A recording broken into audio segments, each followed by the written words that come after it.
நிரூபித்து காட்டியவர் புத்தர். அந்த புத்த மகானை பத்தி தான் நாம இந்த கதையில பார்க்க போறோம். ஒரு மாலை வேளை புத்தர் தன் சீடர்களுடன் ஒரு ஊருக்கு சென்று கொண்டிருந்தார். அப்போது ஆடு மேய்க்கும் ஒருவன் தனது ஆட்டு மந்தையை கம்பால் விரட்டி விரட்டி அடித்தான்.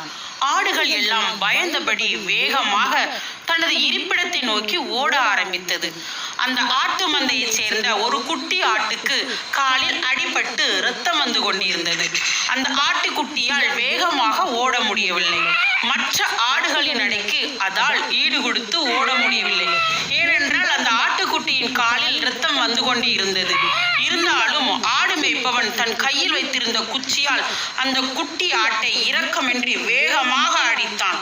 ஒருபுறம் காலில் இரத்தம் கசிந்து கொண்டிருக்கிறது, மறுபுறம் கம்பால் ஆடு மேய்ப்பவன் அடிக்கின்ற அடி.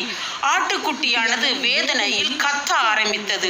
அந்த ஆட்டுக்குட்டியின் அலறிய சத்தம் அந்த ஊர் வழியாக சென்று புத்தரின் காலில் விழுந்தது. உடனே புத்தர் தன் சீடர்களுடன் சத்தம் கேட்ட இடத்திற்கு ஓடி வந்தார். புத்தர் அந்த ஆட்டுக்குட்டியை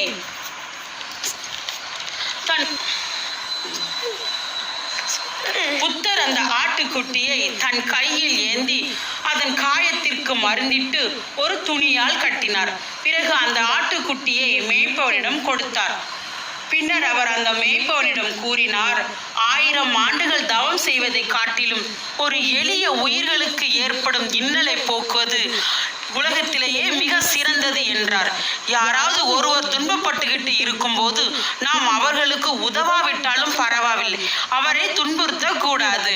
என்ன குழந்தைகளா, அந்த கதை பிடிச்சிருந்தா லைக் பண்ணுங்க, ஷேர் பண்ணுங்க, சப்ஸ்கிரைப் பண்ணுங்க. மீண்டும் வேறொரு கதையோடு